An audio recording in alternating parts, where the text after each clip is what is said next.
La rencontre la plus improbable, c'est j'ai eu la chance de dîner avec Charles Aznavour. Mais non. Ouais, T'as dîné carrément. ouais. Ouais. C'est dinguerie, putain. Ah, du 9-4 de Champigny à un repas avec Aznavour, c'est fou. Là, ce qui est marrant, c'est que le repas, c'est marrant, le repas, il est improbable. Le repas, c'est un repas privé. Hein. Et Aznavour, son médecin, le mec qui gère sa sécu, son beau-fils, que je connais, pour le coup, sa fille, Samina Seri. Waouh, le casting. Redouane Bougueraba. Oh, le casting, dinguerie. Mathieu Madénian. Et moi, et un Asiatique qui est là aussi que je ne connais pas. Madénian, il vient du même pays qu'Aznavour, il me semble. Ouais. Et tu connais Redouane en plus, comment que des blagues. Redouane qui ne peut pas s'empêcher. Est-ce qu'il a taillé Aznavour? Alors, il dit au pire, tu l'as. Quel est l'Éthiopien? Tu connais Redouane, c'est comment il est. Il va faire la guerre. Redouane, il est là, il lui a pas dit directement, mais tu connais entre nous, il est comme ça. Et un Asiatique, c'est là, c'est fou. Là, vraiment, c'est vraiment fou. Plus qu'Aznavour. Parce qu'Aznavour, c'est une légende. Nous, moi, méga fan d'Aznavour, mes grands frères dans ma famille, Aznavour, c'est Aznavour. Ok, la plus grande légende de la musique française. Et de loin devant tout le monde. Et l'Asiatique, je parle avec lui, tout, ça va et tout. Il me dit, t'es d'où et tout? Il me dit, moi, je suis de Corée et tout. Et je dis, ok, cool. Et tu sais, quand on dit je suis de Corée, dans ta tête, il n'y a qu'une Corée. S'il y a un mec que tu croises dans un autre pays, il dit je suis de Corée, il est de Corée du Sud. C'est sûr, d'accord.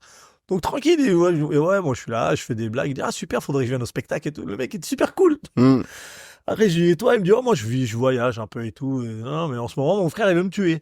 Le mec il me dit ça, il dit, en ce moment mon frère il veut me tuer. Je dis comment? Et tu sais, je lui dis c'est de ma gueule. Peut-être je lui dis que j'étais humoriste, il veut me faire des blagues. Je vais voir le beau-fils, je vais voir Jean Rachid, c'est le beau-fils d'Aznavour. Je dis, et puis sérieux, lui, il me dit son frère veut le tuer et tout. Je dis, c'est qui son frère? Je dis, non, il me dit, c'est Kim Jong-un. Mais non! La vie de ma mère. C'était Kim Jong-nam à côté de moi. Il avait la même gueule? Bah, non. Est-ce qu'il avait il avait pas la coupe? Il avait pas la coupe nationale? Non, parce qu'eux, ils sont demi-frères. Okay. Lui, c'est le grand frère. Ils ont le même père. Kim Jong-il, c'est le même père. Lui, c'est le grand frère. D'accord? C'était lui, et lui, à la base, il était censé être l'héritier. Ouais. D'accord? Du pays. C'était lui qui devait diriger la Corée du Nord. Mais comme il est parti au Japon avec un faux passeport pour aller à Disneyland, il s'est fait attraper par les autorités japonaises. Donc du coup, il a été renvoyé en Corée du Nord et c'est sorti dans la presse. C'est nul. Ouais, c'est nul. Il voulait aller à l'Euro Disney? Ouais. Il voulait aller à l'Euro Disney? Il a perdu le pouvoir à cause de Il a perdu. Mais non. Ouais. Il a voulu faire kiffer les enfants. C'est un bon papa, en vrai. Tu vois ce que je veux dire?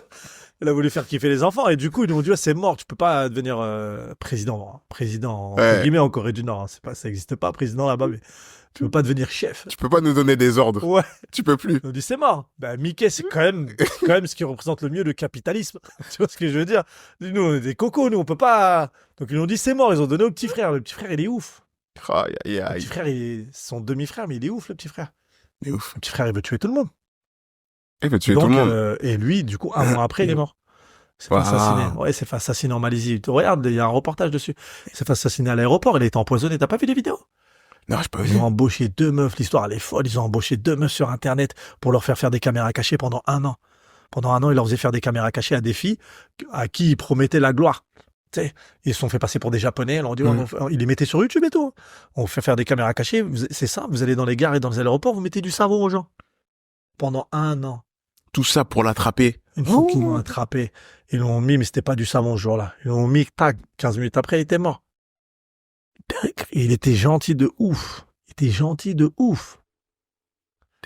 Et il était là au repas avec Aznavour. Il était là, frère. Mais qu'est-ce qu'il foutait là? Parce que c'est un fils de dictateur et il a fait ses études en Suisse. D'accord. Tu comprends? Et Aznavour, il vit en Suisse. Putain. À Genève. Tous les fils de dictateurs font leurs études en Suisse. Putain. Tu vois, je pense que tous les fils de Mobutu, ils ont tous été là-bas. C'est possible, hein. C'est fort possible. Tu vois. Tous les fils des chefs d'État africains vont en Suisse parce que c'est un pays neutre. Et surtout financièrement. Ils ont tous des comptes là-bas, donc c'est plus facile. Ouais. Et du coup, le repas avec Aznavour? Je me rappelle d'Aznavour, des anecdotes de fou qu'il te raconte. Putain, c'est incroyable. Aznavour, mec. Et là, frère, je suis là, je dis, mais attends, toutes ces années en bas du bloc, Je suis là avec Aznavour, 95 piges. Putain. Il te raconte sa vie, elle est folle. Tu sais il est là, il dit ouais, quand Richards il m'a appelé pour la mama, j'ai été là-bas aux États-Unis. C'est un truc de fou. Mais tu sais, ça me donne des frissons ce que tu me dis parce que la phrase que tu viens de dire là, c'est d'où on vient, tu vois, et les rencontres qu'on fait grâce à notre métier. Gars, moi j'ai fait des rencontres et des fois je suis là, je me dis putain, en face de moi j'ai un mec, mais même des gens plus accessibles. Hein. Tu sais, par exemple, moi j'ai quelqu'un dans mon répertoire que je côtoie de temps en temps et même pendant un moment on a bossé ensemble, c'est Passy.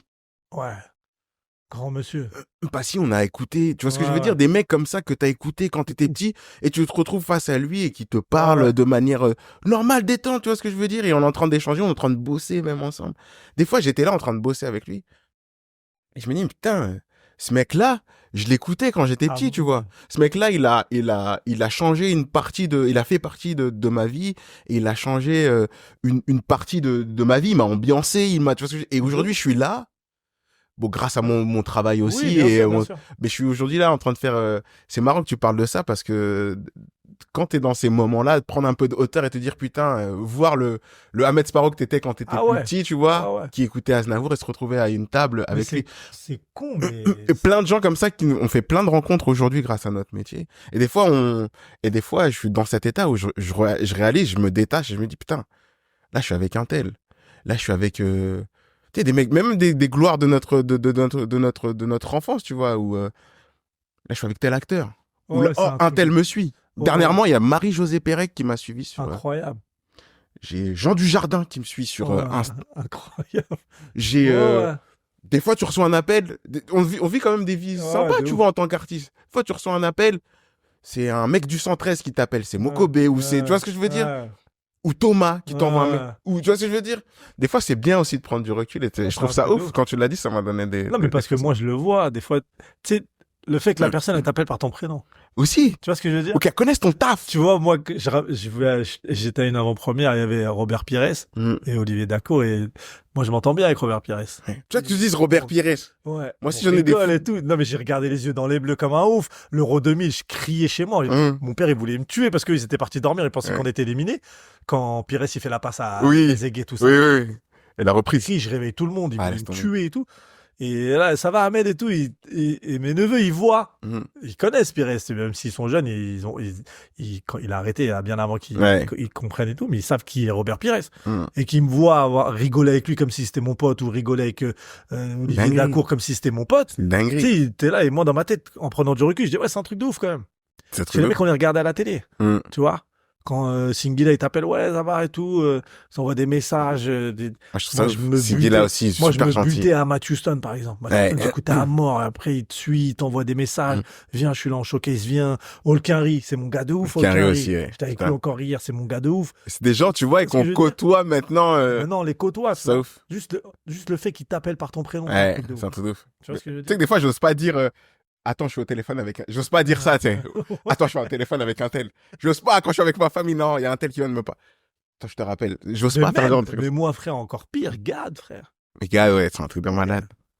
Tu te rends pas compte, les gens, ils se rendent pas compte. C'est comme si t'es fan de Zizou et après, tu joues avec Zizou. Ouais.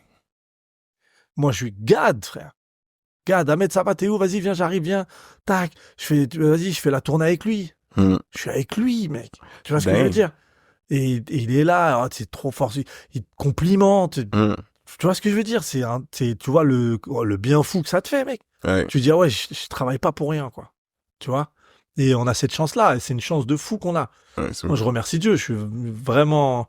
Moi, c'est ma seule satisfaction, c'est ça. Je me dis, je fais ce que j'aime, c'est une grande chance. Et je fais pas de mal à ma famille. Ouais. Tu vois? Même si ma famille, ils s'en foutent un peu de ce que je fais. Moi aussi, je crois. Mais ils suivent de loin, tu vois. Tu sais, ma famille, ils sont venus me voir une fois. J'ai fait la cigale, ils sont venus. Quand j'ai fait ma cigale, c'est la seule fois où ils sont venus. Mais tu voudrais que ta mère soit là Elle était là, la cigale. À toutes tes représentations? Non. Non, mais moi aussi, tu vois. Trop dur. Moi, c'est l'un de mes freins. C'était l'un de mes freins au début. Trop dur. Ma plus grande crainte, c'est de voir ma famille ou des gens que je connais dans la salle. Ouais, c'est dur parce que on connaît les sacrifices. Moi, je connais les sacrifices. T'as vu, nous, 12 enfants, ma mère, mon père, paix à son âme, il savait ni lire ni écrire.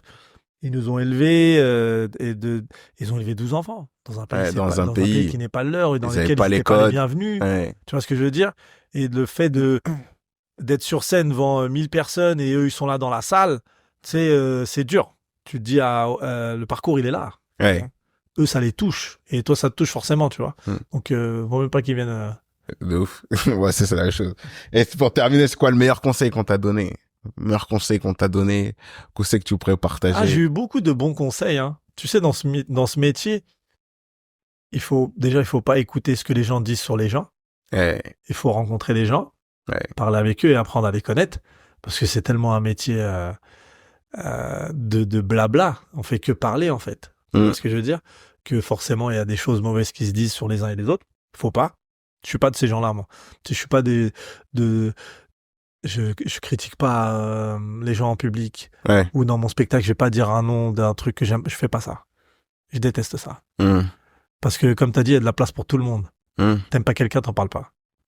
Il y en a, malheureusement, ils aiment bien. Donc, déjà, aller apprendre à connaître les gens. Mais il y a plein de gens qui m'ont donné des bons conseils. Dans l'humour. En humour. Non, dans la vie même. Pas obligé de parler que d'humour. Ah, mais non, mais en humour, en conseil, Kader Aoun était de bons conseils. Kader Aoun, j'ai eu de très très bonnes discussions en loge avec lui. Kader Aoun, c'est ouf. Kader Aoun, parce qu'il est... Ce que j'aime bien chez Kader Aoun, c'est que c'est à la fois un mec de Tess, c'est à la fois un mec qui a côtoyé les plus hautes sphères. Il a il a une culture générale incroyable. Il connaît beaucoup de choses. Tu peux parler de basket, tu peux parler d'économie. Ouais. Et c'est ça qui est très particulier avec lui et très intéressant. Tu trouves pas beaucoup de personnes qui sont capables de te parler de Magic Johnson. Et Magic Johnson et te dire, j'étais au Madison Square Garden ce jour-là, ou tu vois ce que je veux dire? Parce que c'est aussi une bible ouverte pour nous dans le sens, parce que il a plus ou moins créé le stand-up, fait partie des pionniers dans le stand-up et dans la comédie. Tu vas lui dire, ouais, j'ai vu il est très intéressant. J'ai vu une œuvre d'art d'un peintre. Il va dire, oh, je connais, j'adore ce qu'il fait. Et tu crois qu'il te fout de ta gueule? Et non, il va t'en parler. Et tu dis, ah, ok, d'accord. Ouais, Kader, en stand-up, il m'avait donné un bon conseil.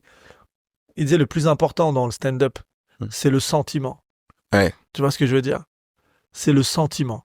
Il faut que quand tu fais ta blague, on ressente ton sentiment sur ce que tu dis.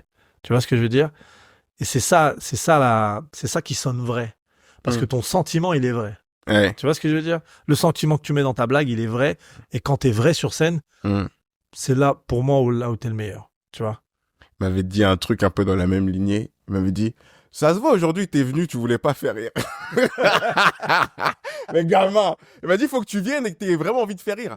J'ai dit, oh, t'es un gamin, comment tu sais?